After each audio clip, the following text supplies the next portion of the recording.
Nagashika Hideyoshi et Ken Kaneki, deux amis depuis la primaire, prennent un verre ensemble.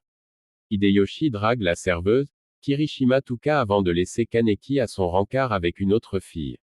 Kaneki, ayant plus que jamais le trac, rencontre cette jeune femme, Ri. Tous deux sont fans du même écrivain, Takatsuki Sen et se sont donné rendez-vous le dimanche pour une virée ensemble à la librairie.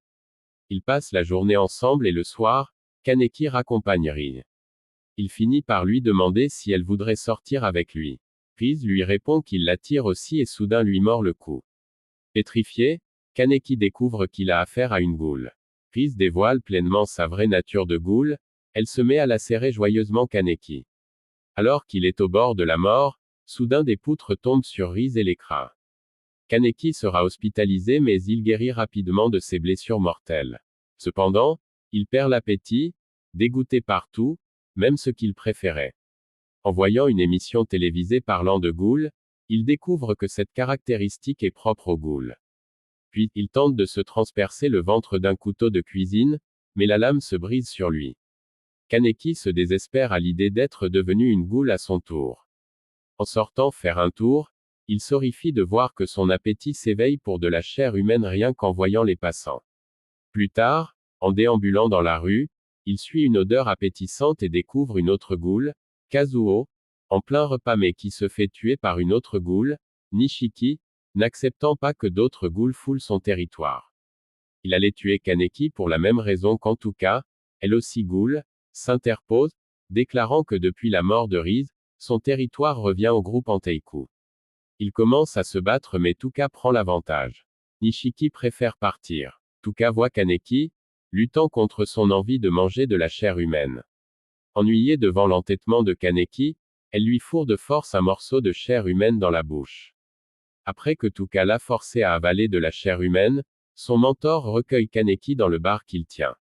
Il lui offre un café, seule chose dont les ghouls peuvent apprécier le goût comme les humains. Puis, il rentre chez lui. Le mentor de Tuka apprend à la jeune ghoul que Kaneki s'est fait transplanter des organes de Riz à l'hôpital. À terme, il risque de devenir lui aussi entièrement une ghoul. Le jour suivant, Kaneki se résigne à retourner à l'université, ne pouvant indéfiniment rester cloîtré chez lui. Nagashika Hideyoshi le rejoint, tel le bout-en-train qu'il a toujours été. Hideyoshi lui présente ensuite son ami Nisho Nishiki en deuxième année d'école de pharmacie, que Kaneki reconnaît tout de suite. Hideyoshi ne semble pas savoir que Nishiki est une ghoul. Kaneki décide de ne pas laisser seul Hideyoshi avec Nishiki, bien qu'il constate que Nishiki sait parfaitement se fondre avec les humains. Soudain, Nishiki assomme Hideyoshi et s'en prend à Kaneki. Il est en rogne qu'il a empiété sur son territoire de ghoul. Il lynche Kaneki et prend un malin plaisir à l'accabler, lui demandant s'il projette de dévorer Hideyoshi. Lorsque Nishiki s'en prend à Hideyoshi, inconscient, Kaneki finit par déployer les pouvoirs de Riz et massacre Nishiki. Mais l'esprit de Riz pousse Kaneki à s'abandonner à ses instincts de ghoul. Kaneki ne parvient plus à résister à la tentation de dévorer de la chair humaine bien qu'il s'agisse de Hideyoshi, son meilleur ami. Heureusement, Tuka arrivera à temps pour l'en empêcher en le mettant KO. Elle va le ramener lui et Hideyoshi chez son mentor, où Kaneki sera malgré lui nourri un minimum pour calmer sa faim. Kaneki s'acclimate peu à peu avec son nouvel environnement. Il apprend avec Tuka les rudiments du métier de serveur. En fin de journée, Ryuko amène sa fille Inami en catastrophe au café Anteiku et l'y laisse. Pendant ce temps, au bureau d'investigation du CCG, les traques anti-ghouls s'intensifient. Amon Kutaru et son associé ont carte blanche pour enquêter dans le 20e district, où se trouve notamment Anteiku. Ils doivent retrouver à qui appartient une pièce à conviction que le CCG a récupérée, une pince universelle. Ils vont patrouiller en ville et interroger tous les ghouls qu'ils trouveront, avant de les exécuter. Yoshimura entraîne Kaneki à supporter de manger de la nourriture humaine, ce qui lui permettra de pouvoir fréquenter ses amis humains de nouveau. Yoshimura, pour continuer l'initiation de Kaneki, l'envoie en course avec Renji Yomo. Ils se rendent dans la nuit dans un ravin où une personne s'est suicidée afin de prélever de quoi nourrir les ghouls. Le jour suivant, à la demande de Yoshimura, Tuka emmène Kaneki chez Uta pour qu'il lui confectionne un masque. Ces masques permettent aux ghouls de sortir incognito, pour assurer leur sécurité. Kaneki s'est lié d'amitié avec Inami et propose de lui donner quelques cours, alors que la fillette ne va plus à l'école. Le jour suivant à l'université, Tsukiyama vient à la rencontre de Kaneki et le branche littérature.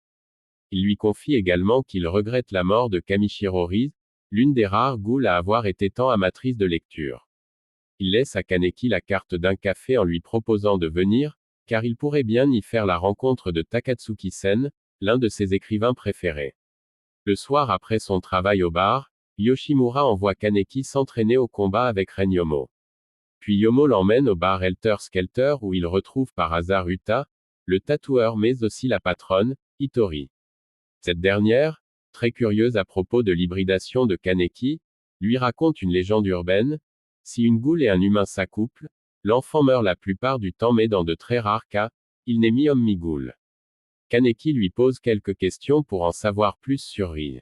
Hitori lui raconte des rumeurs comme quoi sa mort serait non pas un accident mais un complot contre elle. Le jour suivant, Kaneki va rendre visite à Tsukiyama. Ce dernier l'invite à découvrir un lieu que Riz aimait beaucoup fréquenter. On lui sert le café en attendant, sauf qu'il se retrouve dans une grande arène, observée par de nombreuses ghouls. Tsukiyama l'offre en divertissement à tous les invités et leur propose de s'offrir Kaneki comme festin, lui qui est une goule à l'odeur très humaine. Tsukiyama, pour le spectacle, envoie Taro, un bourreau pour le déchiqueter sur place. Kaneki l'esquive mais il finit par perdre ses forces, à cause du café qui était en fait drogué. Alors que Taro allait lui broyer les os, Kaneki déclenche une partie de ses pouvoirs et repousse Taro. Tout le monde découvre alors que Kaneki est un hybride mi-homme mi-ghoul. Tsukiyama tue Taro et décide de retirer Kaneki du dîner ce soir, avide de garder cet être rare pour lui seul. Yoshimura fait remplacer Kaneki par Kaya afin qu'il aille rendre visite à Tuka, restée chez elle. Tuka a fait une indigestion en ayant déjeuné avec Yoriko, l'une de ses amies à l'université et en s'étant forcée à tout avaler sans vomir. Kaneki arrive chez Tuka et la trouve en compagnie de Inami qu'elle garde pour la journée. Yoriko vient lui rendre visite à son tour, inquiète qu'elle fût absente en cours. Mais en voyant Kaneki, elle le prend pour un rencard amoureux de Tuka et s'en va, sous-entendant, bonne chance, à Tuka. En fin de journée et après sa séance d'entraînement quotidienne avec Yomo, Tuka tombe sur Nishiki se faisant violenter dans une ruelle. Il lui porte secours et le ramène chez lui où il vit avec une jeune femme, Kimi. Pendant qu'il se repose, Kimi et Kaneki discutent dehors, Kimi désespéré de trouver comment soulager Nishiki. Kaneki part alors au café pour récupérer une ration de sang humain à donner à Nishiki, mais il y trouve une lettre de Tsukiyama lui indiquant qu'il a enlevé Kimi et qu'il lui donne rendez-vous dans une église. Kaneki s'y précipite, suivi de Nishiki qui veut sauver Kimi également. Il retrouve Tsukiyama. Ce dernier compte mariner Kaneki en s'en prenant à Kimi, une humaine, avant de le dévorer ensuite. Kaneki et Nishiki commencent à se battre contre lui, bien qu'il ne soit pas de taille, Nishiki étant trop affaibli et Kaneki pas encore assez expérimenté. Tuka vient à leur secours, mais elle aussi est affaiblie, Tsukiyama reste le plus fort. Il charcute Kaneki et goûte à son sang. En extase, il libère ses pouvoirs de ghoul, le Kagun, et se dirige vers Kimi. Nishiki se relève et se jette sur lui, encore et encore, même si Tsukiyama le massacre. Nishiki ne peut se résoudre à abandonner Kimi, le seul être cher qu'il lui reste. Il a grandi en vivant avec sa sœur, Ghoul aussi, qui subvient à leurs besoins en faisant des petits boulots. Quand par malheur sa sœur se fit tuer, Nishiki devint alors extrêmement froid, persuadé d'être seul au monde à tout jamais. Il rencontra par hasard Kimi dans la rue et tous deux tombèrent amoureux. Il réussit à lui cacher sa condition de ghoul jusqu'au jour où il a affronté Kaneki et en est revenu salement amoché.